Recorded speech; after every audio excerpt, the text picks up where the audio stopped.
ভাত নাই, মাথায় তেল নাই, ইন্টারনেট কাপড় নাই।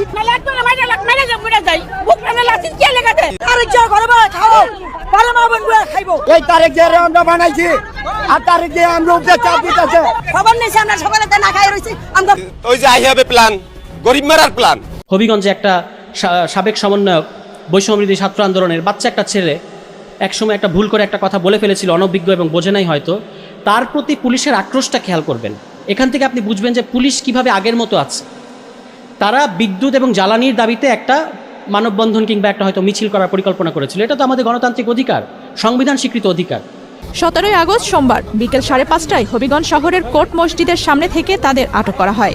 লোডশেডিং, বিদ্যুতের মূল্যবৃদ্ধি, গ্যাস সংকট নিরসন এবং নিত্য প্রয়োজনীয় দ্রব্যমূল্যের অস্বাভাবিক দাম বৃদ্ধির প্রতিবাদে সর্বস্তরের ছাত্র জনতার ব্যানারে তারা এই বিক্ষোভ মিছিলের আয়োজন করার চেষ্টা করছিল। বেশি বাড়াবাড়ি করলে আবারও কিন্তু সেই মুক্ত হওয়ার ব্যবস্থা করা হবে।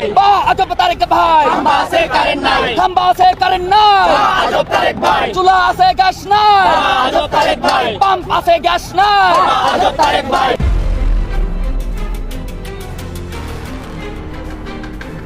ভারতের শত রিকোয়েস্টেও মন গলল না প্রধানমন্ত্রী তারেক রহমানের। দিল্লি ভেবেছিল একটু ডাকলেই বুঝি আগের মতো দৌড়ে যাবে ঢাকা, কিন্তু না, দিন বদলেছে। ভারত সফরের জন্য এমন 3টি কঠিন শর্ত তিনি জুড়ে দিয়েছেন যা শুনে রীতিমতো ঘাম ছুটছে ভারতীয় সাউথ ব্লকের। তিনি স্পষ্ট জানিয়ে দিয়েছেন, ফ্যাসিস্ট শেখ হাসিনাকে ফেরত পাঠানো, শহীদ শরীফ ওসমান হাদি হত্যাকাণ্ডের আসামিদের হস্তান্তর এবং ভারতের মাটিতে বসে বাংলাদেশের বিরুদ্ধে ষড়যন্ত্র বন্ধ না করা পর্যন্ত ভারতের মাটিতে পা রাখবেন না তিনি। এবার ঢাকা বিশ্ববিদ্যালয় শিবির এক প্রকার অঘটন ঘটিয়ে দিয়েছে বিএনপি ছাত্রদল বিশ্ববিদ্যালয় প্রশাসনের জন্য। এখন তাদের দৌড়দৌড়ি শুরু হয়ে গেছে, টনক নলেছে। আসসালামু আলাইকুম দর্শক, নতুন একটা নিউজে সবাইকে স্বাগতম।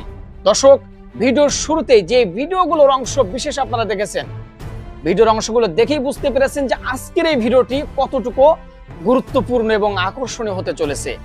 দর্শক, তাই সবাইকে বলবো ধৈর্য সহকারে আজকের এই ভিডিওগুলো দেখতে হবে আপনাদের, তাহলে সবকিছু জানতে পারবেন বা বুঝতে পারবেন। তো চলুন কথা না বাড়াই ভিডিওগুলো দেখে আসি। দাঁড়ান, যারা এখন পর্যন্ত আমাদের এই চ্যানেলটি সাবস্ক্রাইব করেন, প্রতিনিয়ত এ ধরনের গরম গরম খবরগুলো পেতে আমাদের চ্যানেলটি সাবস্ক্রাইব করে দিবেন। যারা করেছেন ধন্যবাদ। চলুন একটা লাইক দিয়ে বিস্তারিত সবগুলো ভিডিওর আলোচনাগুলো শুনে আসি। হবিগঞ্জে একটা সাবেক সমন্বয়ক বৈষম্যবিরোধী ছাত্র আন্দোলনের বাচ্চা একটা ছেলে একসময় একটা ভুল করে একটা কথা বলে ফেলেছিল, অনভিজ্ঞ এবং বোঝে নাই হয়তো। তার প্রতি পুলিশের আক্রোশটা খেয়াল করবেন। এখান থেকে আপনি বুঝবেন যে পুলিশ কিভাবে আগের মতো আছে। তারা বিদ্যুৎ এবং জ্বালানির দাবিতে একটা মানববন্ধন কিংবা একটা হয়তো মিছিল করার পরিকল্পনা করেছিল। এটা তো আমাদের গণতান্ত্রিক অধিকার, সংবিধান স্বীকৃত অধিকার। তো সেটা তারা করবে না? তারা কি কোনো গোপন কর্মতৎপরতা কিংবা সন্ত্রাসী কর্মতৎপরতা করেছে? এই যে তারা একটা মিছিল করতে যাবে, সেখানে তাদেরকে মিছিলটা করতে দেওয়া হলো না। তাকে ধরে নিয়ে যেভাবে টেনে হিচড়ে মানে পুলিশ ভ্যানে প্রায় ছুঁড়ে ফেলার মতো করে ছুঁড়ে ফেলে দেওয়া হলো। এবং আজকে আমরা জানতে পেরেছি তাকে ছেড়ে দেওয়া হয়েছে, কিন্তু মুচলেকা নেওয়া হয়েছে যে তিনি আর রাজনীতি করতে পারবেন না। এখন ওই মেহেদি ছেলেটা তো কোনো রাজনৈতিক দলের সাথে জড়িত নাই, বিভিন্ন ইস্যুতে প্রতিবাদ করে। এটা প্রতিবাদী জেনারেশন, প্রতিবাদ মানে তারা প্রতিবাদ করাটাকেই ঠিক মনে করে। এখন তাদেরকে আপনি প্রতিবাদটাও করতে দেবেন না। এবং ওই যে একটা ভুল কথা সে বলেছিল, এই কারণে পুলিশ এমনভাবে তার প্রতি আক্রোশ যে সুযোগ পেলেই তাকে একেবারে মেরে নাস্তানাবুদ করার মতো একটা বাসনা পুলিশের মধ্যে আছে। তো পুলিশ যদি আপনি আগের মতো চালান তাহলে তো পুলিশ এরকমই করবে। এভাবে করে সকল রাষ্ট্রীয় প্রতিষ্ঠান, দলীয় প্রতিষ্ঠানগুলোকে তারা কলুষিত করে এবং দলছুট বিভিন্ন মানে ব্যক্তিদেরকে যারা নিজেদের দল টল ছেড়ে চলে এসেছে একটা সরকারি পদের জন্য, এই সমস্ত ব্যক্তিদেরকে তারা তারেক রহমান জনাব প্রধানমন্ত্রী তারা আশেপাশে বসিয়ে দিয়েছেন। এবং তারা জনগণের পয়সায় জনগণের অন্ন ধ্বংস করে বিরোধী দলের চরিত্র হনন, বিরোধী দলের বিরুদ্ধে সারাক্ষণ কুৎসা রটনা করছে। তার সরকার ফেল করছে কিন্তু সারাক্ষণ সে বিরোধী দলকে গালাগালি করছে। এই ধরনের মানে ব্যক্তিবর্গ এখন কিন্তু মাননীয় প্রধানমন্ত্রী অত্যন্ত ঘনিষ্ঠ, যার হয়তো এমনিতে নিজের যোগ্যতায় একটা কেরানির চাকরি পাওয়ার কথা না, সে এখন রাজনৈতিক সচিব পদমর্যাদায় বিশেষ সহকারী হয়ে বসে আছে। এবার অথচ এই বিএনপি দলের অসংখ্য বঞ্চিত নেতাকর্মী, নির্যাতিত নেতাকর্মী আপনার প্রধানমন্ত্রীর ধারে কাছেও ঘেঁষতে পারেন, তাদেরকে প্রধানমন্ত্রী গাড়ির আগে পিছিয়ে দৌড়াতে হয়। আর দলছুট ব্যক্তিদেরকে উনি কাছে বসিয়ে রেখেছেন। এটাই হচ্ছে মাননীয় প্রধানমন্ত্রী জনাব তারেক রহমানের প্ল্যান। বিএনপি সরকারের 6 মাস হয়েছে, 180 দিন। এখন তারা বলা শুরু করেছে 6 মাস কি যথেষ্ট সময়? কিন্তু তারা কিন্তু অন্তর্বর্তী সরকারকে 6 দিন সময় দেয় নাই। এমনকি অন্তর্বর্তী সরকার গঠিত হওয়ার আগে, এটা বাংলাদেশের ইতিহাস আপনি আরও যখন আমরা সামনের দিকে যাব, এটা এটা এটা কালো একটা ব্যাপার, একটা ব্ল্যাক স্পট হিসেবে থাকবে যে সরকার গঠন করার আগে বাংলাদেশের সবচেয়ে বড় রাজনৈতিক দল নির্বাচনের দাবিতে, তখন দেশে একটা টালমাটাল পরিস্থিতি, নির্বাচনের দাবিতে তারা সমাবেশ করেছে। তো যারা 6 দিন সময় দেয় নাই তখন অন্তর্বর্তী সরকার একটা দুর্বল সরকার ছিল, যার লাভের গুড় সবাই খেয়েছে, কিন্তু যার দায়িত্ব বা যার দায় কেউ নিতে চাচ্ছে না।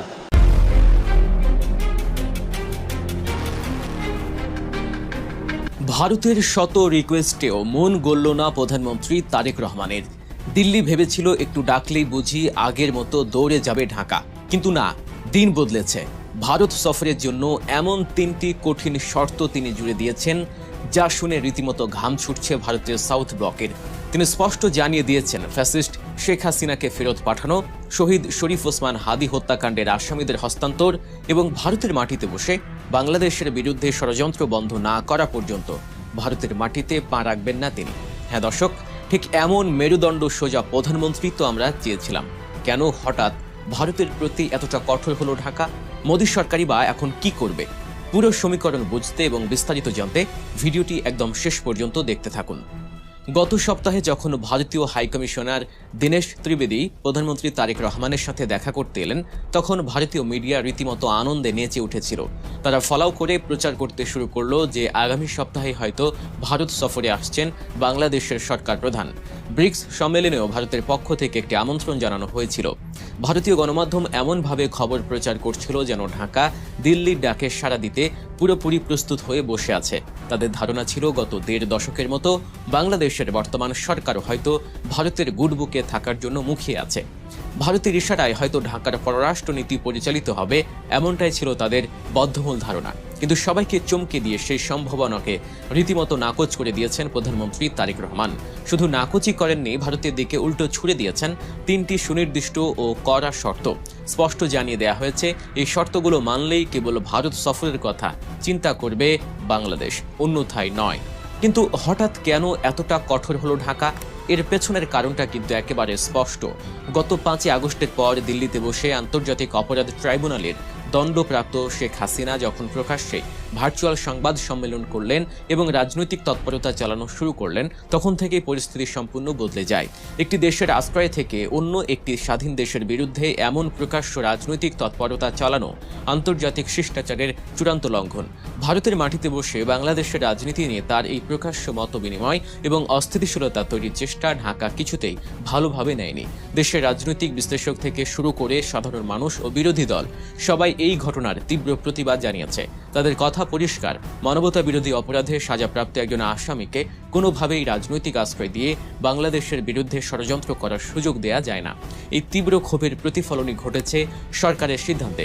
সরকার সাফ জানিয়ে দিয়েছে, এই মুহূর্তে ভারত সফরের কোনো অনুকূল পরিবেশ নেই, আর সেই পরিবেশ তৈরি করার দায়িত্ব এখন সম্পূর্ণ ভারতের। এবার চলুন গভীরভাবে বিশ্লেষণ করে দেখি কি সেই 3টি শর্ত যা ভারতকে রীতিমতো বেকায়দায় ফেলে দিয়েছে। রোববার সকালে পররাষ্ট্র মন্ত্রণালয়ের এক ব্রিফিংয়ে মুখপাত্র AKM শহীদুল করিম অত্যন্ত স্পষ্টভাবে এই শর্তগুলো তুলে ধরেছেন, যা বাংলাদেশের সাম্প্রতিক কূটনীতিতে এক অভূতপূর্ব নজির হয়ে থাকবে।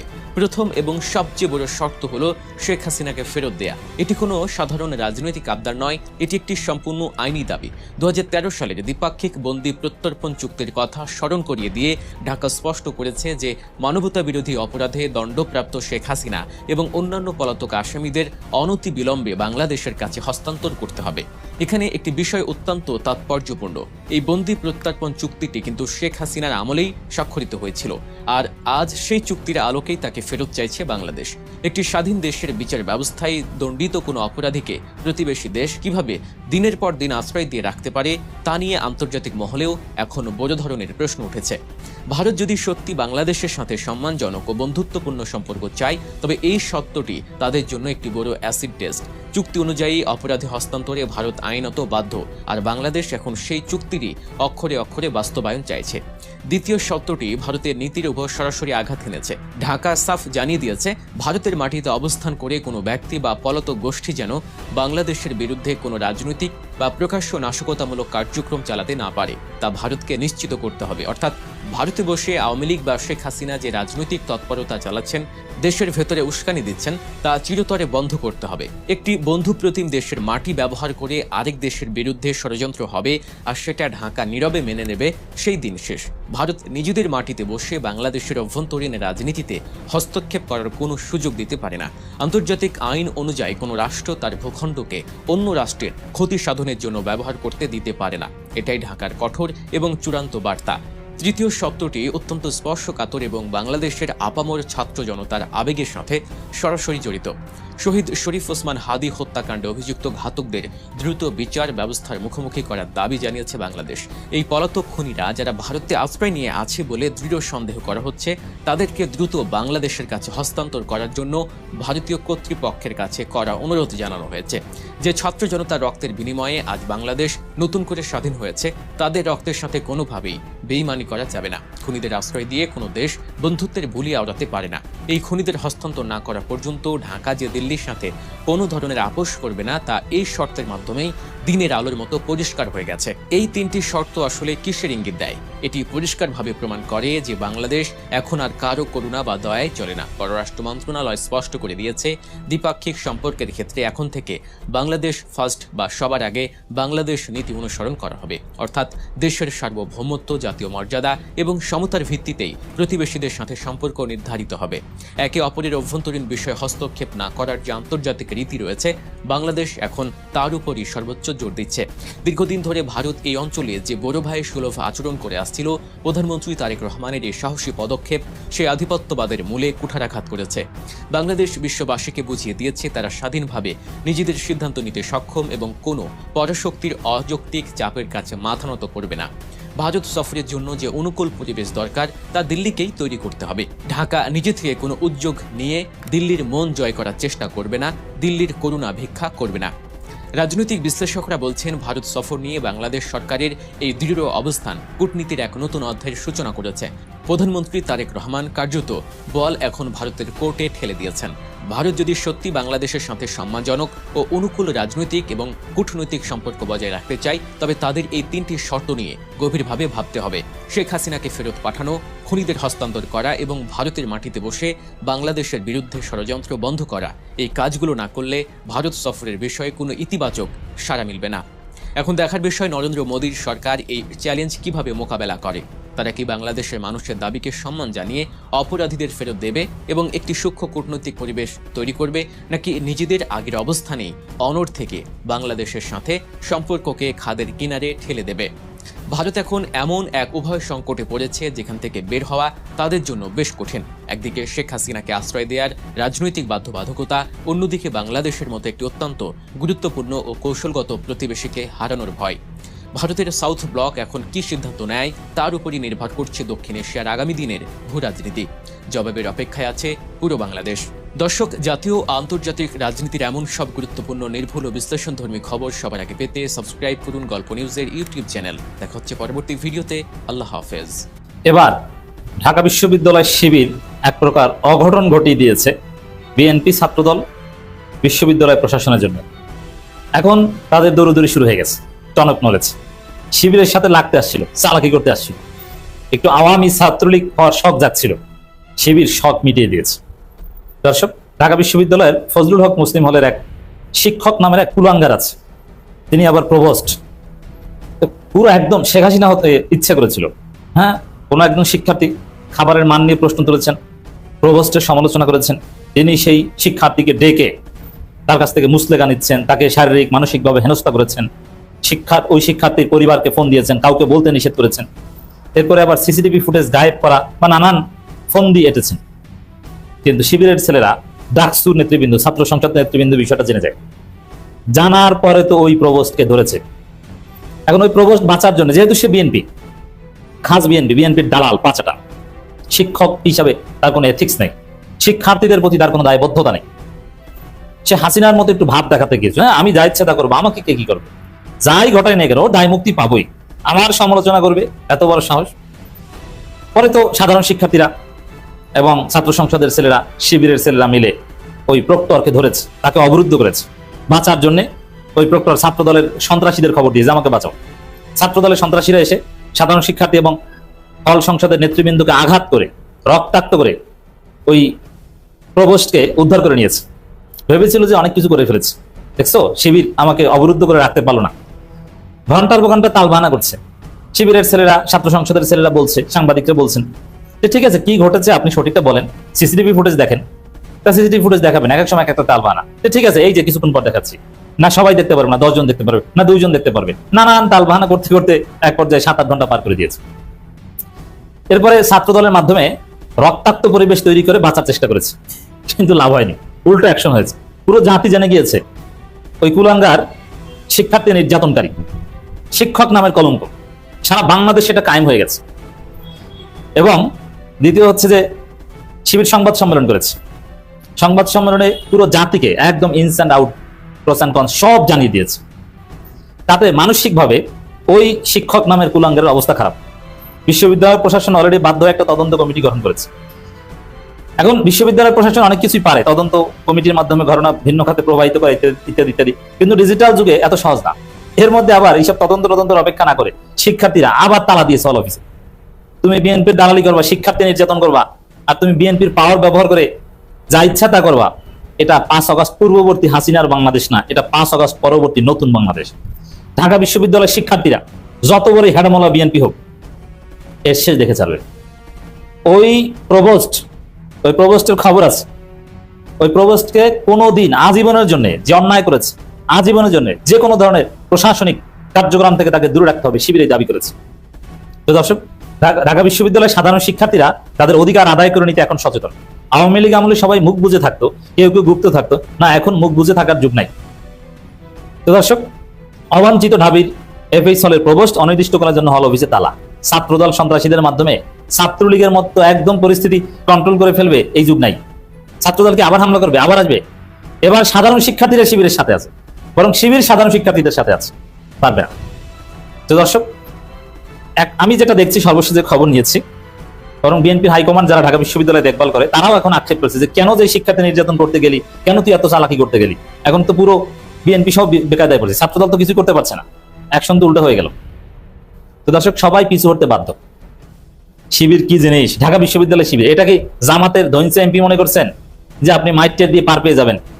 এটা কি জগন্নাথ বিশ্ববিদ্যালয়? না, এটা ঢাকা বিশ্ববিদ্যালয় শিবির। শিবির এর শেষ দেখে ছাড়বে, শেষ দেখে ছাড়ছে। দর্শক, সেই এফএইচ হলের প্রভোস্ট অবাঞ্ছিত, মজা না? এখন শিক্ষার্থীর অবাঞ্ছিত ঘোষণা করছে, তালা দিয়েছে। হলের সমগ্র শিক্ষার্থীরা তার বিরুদ্ধে। ছাত্র দলে 2-4টা পান্ডা কিচ্ছু করতে পারবে না, বরং ওরাও এখন ভয়ের মধ্যে আছে যে ওদের বেডশিট, ওদের চেয়ার টেবিল এগুলো ধরে প্লাবান বাইরে ফেলে দেয় কিনা। দিস ইজ ঢাকা বিশ্ববিদ্যালয়। দর্শক, মধুর ক্যান্টিনে ঢাকা বিশ্ববিদ্যালয় শিবির সংবাদ সম্মেলন করেছে। সেখানে বেশ কয়েকজন বক্তব্য দিয়েছেন, ঘটনা যেভাবে বর্ণনা দিয়েছেন এবং তারা যে দাবি করেছে, এই দাবি মানা ছাড়া কোনো উপায় নেই। আর দাবি না মেনে ঘটনা ধামাচাপা দিতে পারলেও ওই প্রভোস্টের ক্যারিয়ার শেষ। প্রশাসনের চাকরি করা অ্যাটলিস্ট বর্তমান অ্যাপারেটাসে এটা সম্ভব হবে না, শিক্ষার্থীরা মানবে না। শিবিরকে যদি আপনি ক্যাম্পাস থেকে হটিয়েও দেন, সাধারণ শিক্ষার্থীরা মানবে না। তো শিবির যদি ক্যাম্পাসের দিন শেষে আমি যদি মনেও করে থাকি বা ধরে নেই বিতর্কের খাতিরে যে না, হাসিনার আমলের মতো শিবিরকে আবার ক্যাম্পাস থেকে উৎখাত করা হলো, সাধারণ শিক্ষার্থীরা এই ধরনের প্রভোস্টকে কখনো দায়িত্ব পালন করতে দিবে না। দর্শক শ্রোতা, আশা করি সবগুলো ভিডিও দেখেছেন এবং সকল বিশ্লেষকদের বিশ্লেষণগুলো মনোযোগ সহকারে শুনেছেন। তো প্রত্যেকটি বিশ্লেষকদের বিশ্লেষণ শোনার পরে আপনারা কি জানলেন, বুঝলেন? আপনাদের মূল্যবান মতামতটা ভিডিওর কমেন্ট বক্সে জানিয়ে দিন। আর হ্যাঁ, পারলে ভিডিওটি শেয়ার করুন। যারা এখন পর্যন্ত আমাদের এই চ্যানেলটি সাবস্ক্রাইব করেনি, প্রতিনিয়ত এই ধরনের গরম গরম খবরগুলো পেতে আমাদের এই চ্যানেলটি সাবস্ক্রাইব করে আমাদের সাথে থাকুন। ইতিমধ্যে যারা অলরেডি সাবস্ক্রাইব করে দিয়েছেন সবাইকে অসংখ্য ধন্যবাদ জানিয়ে ভিডিওটি এখানে শেষ করছি। ভালো থাকবেন সবাই, আল্লাহ হাফেজ।